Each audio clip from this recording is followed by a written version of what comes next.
Hi again. This is going to be a good one. I did want to insert this one little quick story about when Bob was working with the stained glass lady in La Jolla. There was a lady there, esthetician, who he made friends with, and she offered to give me a free facial. So I went there one day, got in the chair, it's kind of like a dentist chair, and she was giving me a facial. She claimed to be kind of like a Christian Sharma or something. Shaman, like to have really good, spiritual powers or something. And so I'm getting the facial, and she's like praying over me, and all of a sudden I got this electric shock from the chair, like made me jump and everything. And she was talking about the power of the Holy Spirit and all this stuff, and that happened. It was like I think there might, I don't know, it almost seemed like there should have been a buzzing noise or something, but it definitely was electric shock. And she was trying to act like it was from God and all this is a bunch of crap. Anyway, that was just one of the ways that the deceiver can try to get you off track when you're on the right track. Be careful. So, one we were living in that nice house in San Diego. My mom came to visit. Um, I don't remember much about that visit. She was very angry with me, really, for moving and taking the baby away. Her grandchild, and she wasn't happy. And I didn't like that she was such a chain smoker, and I didn't want her smoking around my baby. And so we were always there was always that tension there between us when she would come to visit. And then Bob, I told you we were getting in really like adopted by this Broadway San Diego church, Seventh Day Adventist. They just took us under their arms and loved us and friended us. We became friends with another young couple that was just about our age, and I'm going to call him Carl, and I will call her Diane. And they had a little boy that was close to Lauren's age, and we just clicked and became friends like instantly, good friends right away. We hung out with them a lot, and they were coming to the same Revelation seminar with us. They had a background in the Church of Nazarene, I remember. Very sweet, great people, fun and everything. I loved them. So, our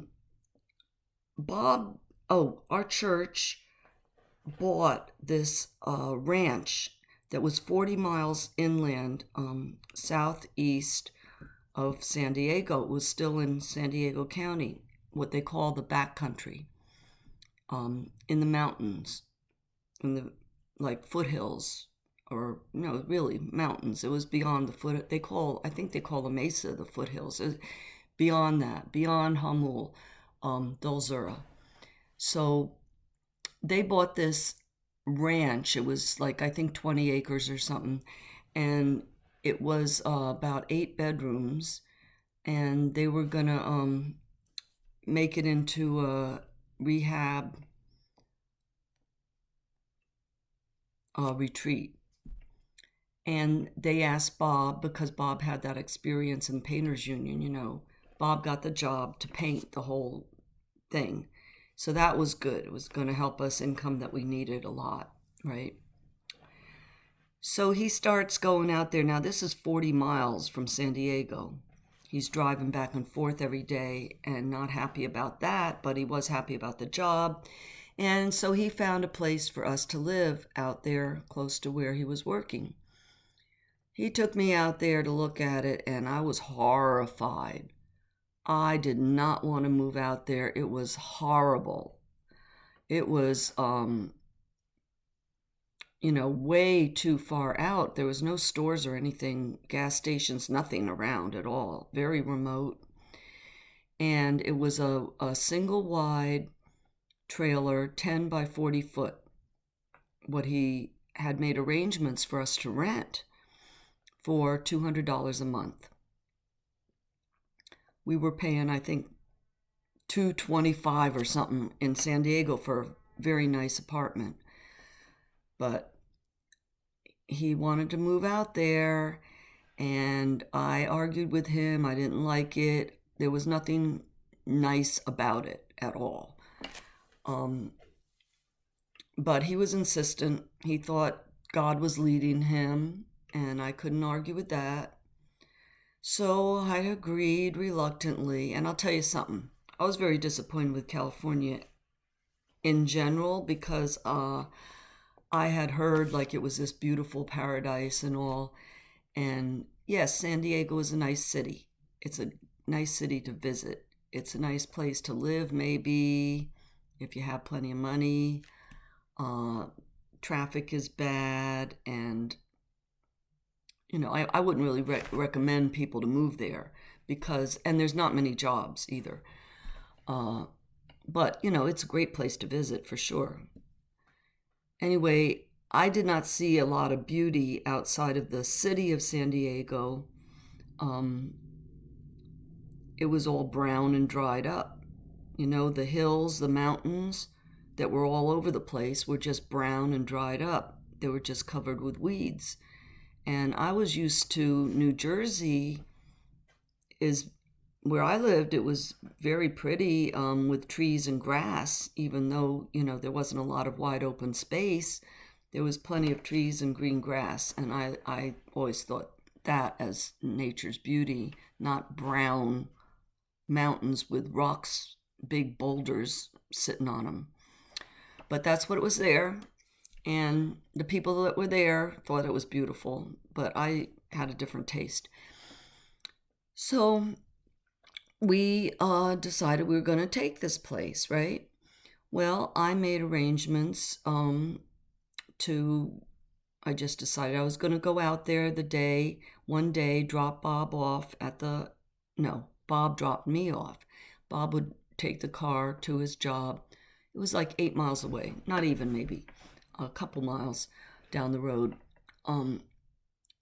And drop me and the baby and the dog off at this trailer so that I could clean it up before we moved in, right?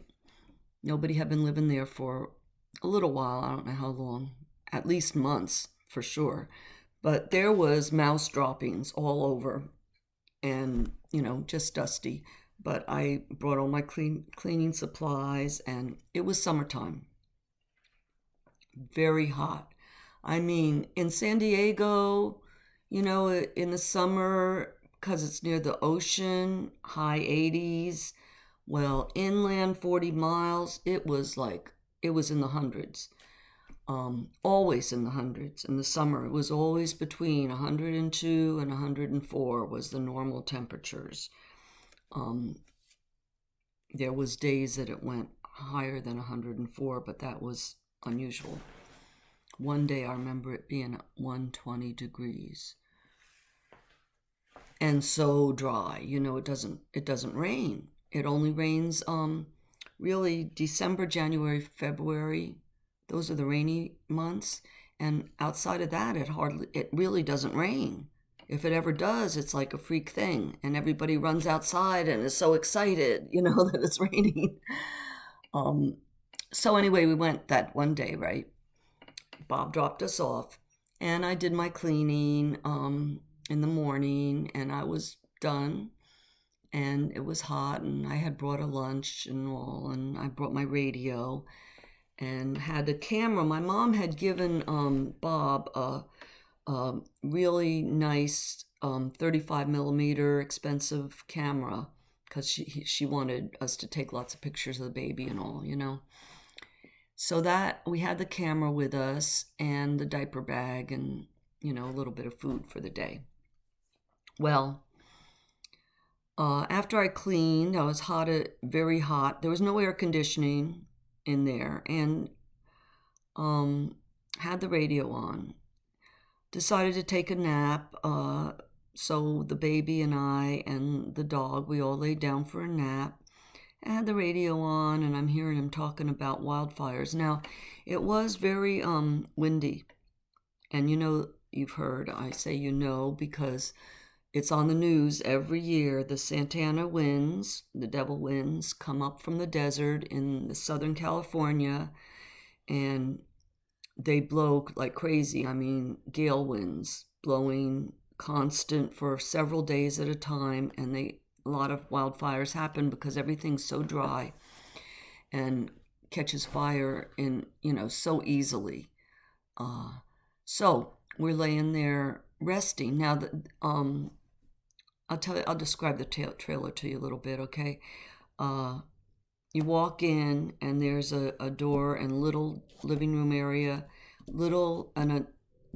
just a spot for the dining table, little kitchen table and chairs, and then the kitchen was there, and then the bedroom where there was built-in closet and drawers on the wall, no room for any furniture, just room enough for a full-size mattress, and that's what we were going to put down.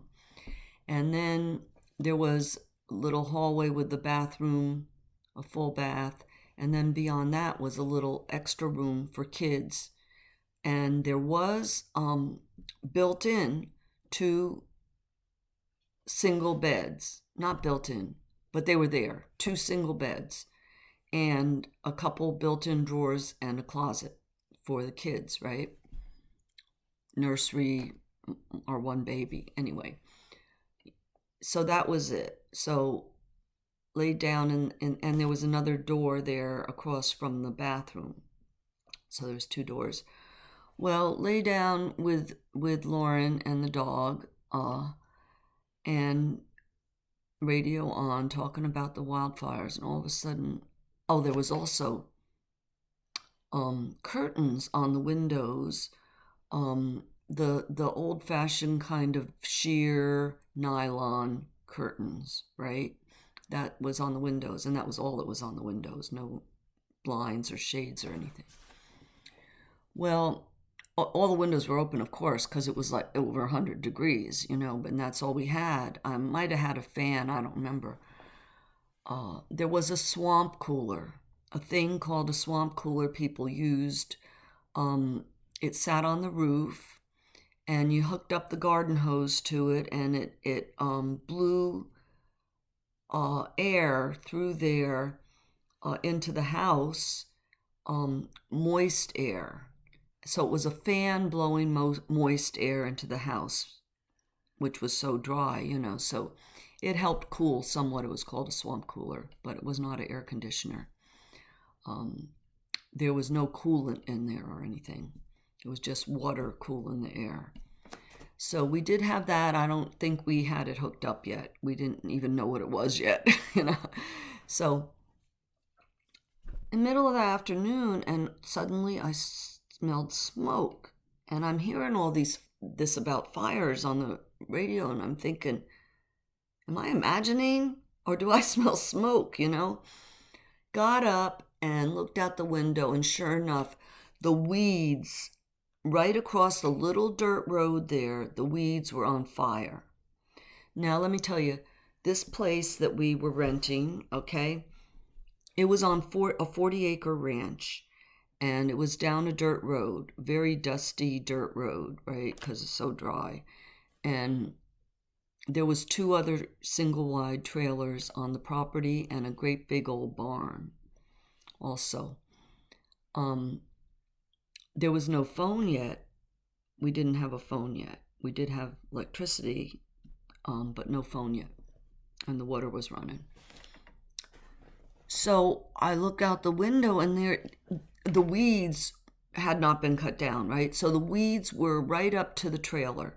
I'm talking like weeds 3 feet high, right up to the trailer, on 2 sides. And then there was, on one side was like a brick patio, and there was pepper trees shading that side, which were very nice. Pepper trees, if you're not familiar, they droop down like weeping willows, kind of very, very nice, pretty shade trees.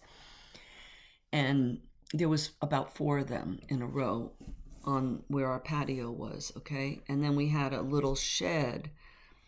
The shed was, you could have a washer dryer in there, but there was a washer, but it didn't work. And there was just some boxes stored in there, and then there was a propane tank in the yard. That's would be the heat would be propane. And I think the stove was, I don't remember what the stove was, but anyway, there was a propane tank if we wanted gas.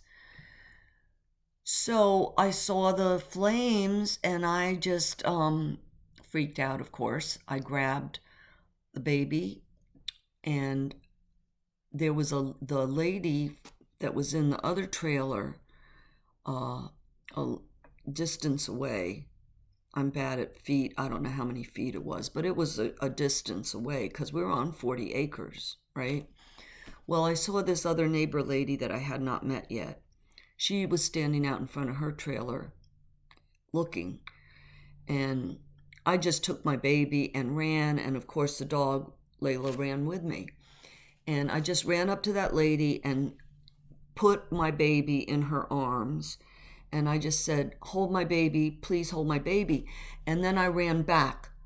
Big, big, big mistake. Don't ever do that. Don't run back to a fire. I ran back, and Layla, my dog, ran back with me. I ran back, ran inside. I grabbed the brand new $500 camera. I grabbed my purse, my diaper bag, and that's all. Took me a few seconds, right? Went to go back outside, and the smoke was so thick, it was pitch black. This was in the middle of the afternoon. Pitch black. I couldn't see my hand in front of my face, like the middle of the night with no stars or anything, and smoke. I started coughing immediately, choking, and there was a fence around our trailer, chicken wire fence, if you know what that is, right? Just a wire fence. And so there was a gate to get out, and I couldn't see a thing, so I couldn't see where the gate was, and I just panicked, and I heard a voice, and the voice said, "This way, come over here, come this way." So I followed the voice, and it was over to the other corner of the yard, away from the gate entrance, to the corner, but it cleared me out of the smoke to go the opposite way. And I went that way, and Layla was at my side, right? And I was carrying this stuff. I had Dr. Scholl's sandals on, slip-on sandals, right? So it was this kid, 17-year-old kid that was his mom who I gave the baby to. He lived in that other trailer. I hadn't met him yet or anything, but he was the one that was yelling at me, trying to help me get out, right? So he helped me get out of the chicken wire fence. And then we're trying to get the dog, and Layla was freaking out. She was shaking, she was scared, she was freaking out. She's a German Shepherd, right? And she's full grown now. And she was so scared, and we tried to pull the fence up, trying to coax her to come under, and she wouldn't go. And then we're trying to get her to jump, and she wouldn't jump. And then the smoke and fire was coming closer and closer. The propane tank was there. I was scared to death. I just screamed to God, and I left her. I thought my dog was going to die in the fire, but I couldn't wait any longer because it was right there. So I just started running, and I was screaming out loud to God, "Dear God, help me, help me, help me, save Layla, save me, save us all."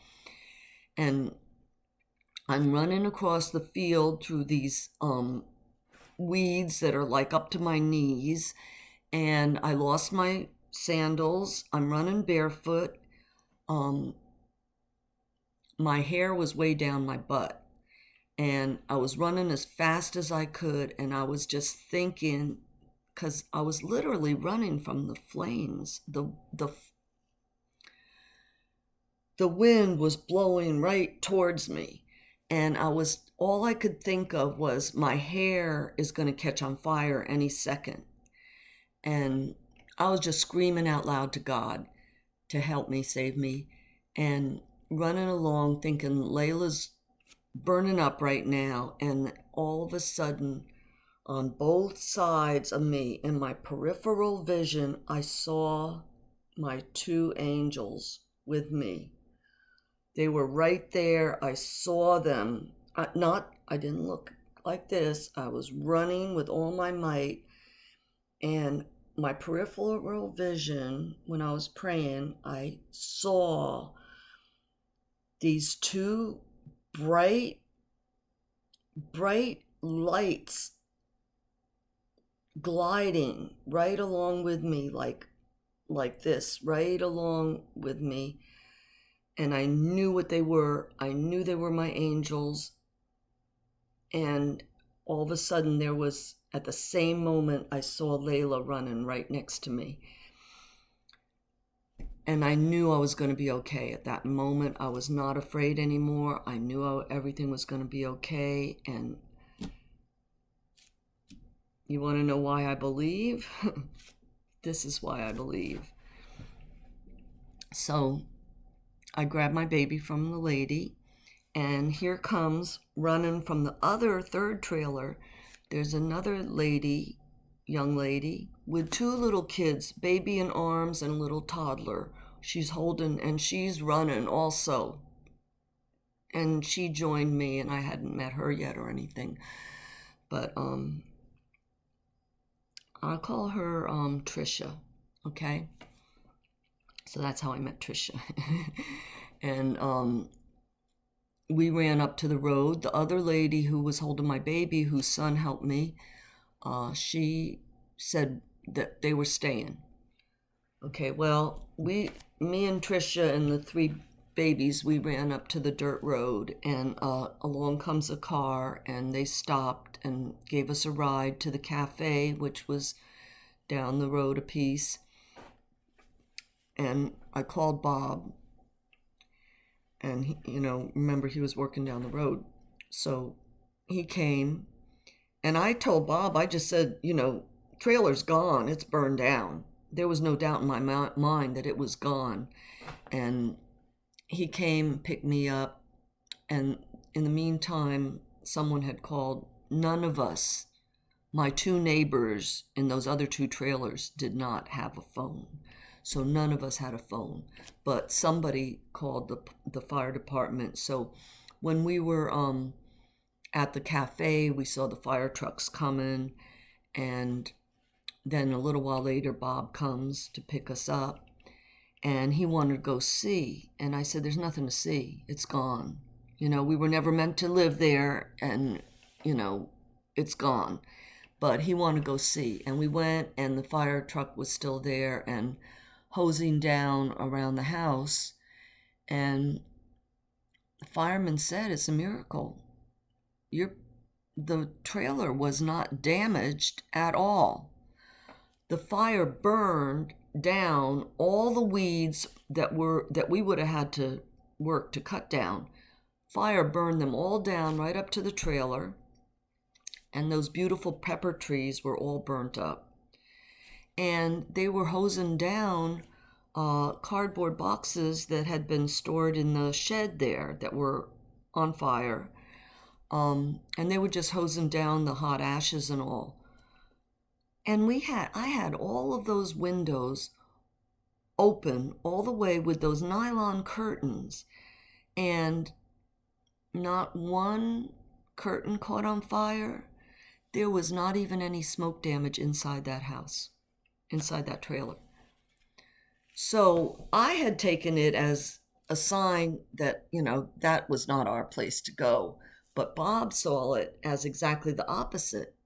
He said, look, our home is not damaged a bit, and God burned the weeds down for us, so we are staying. This is our new home.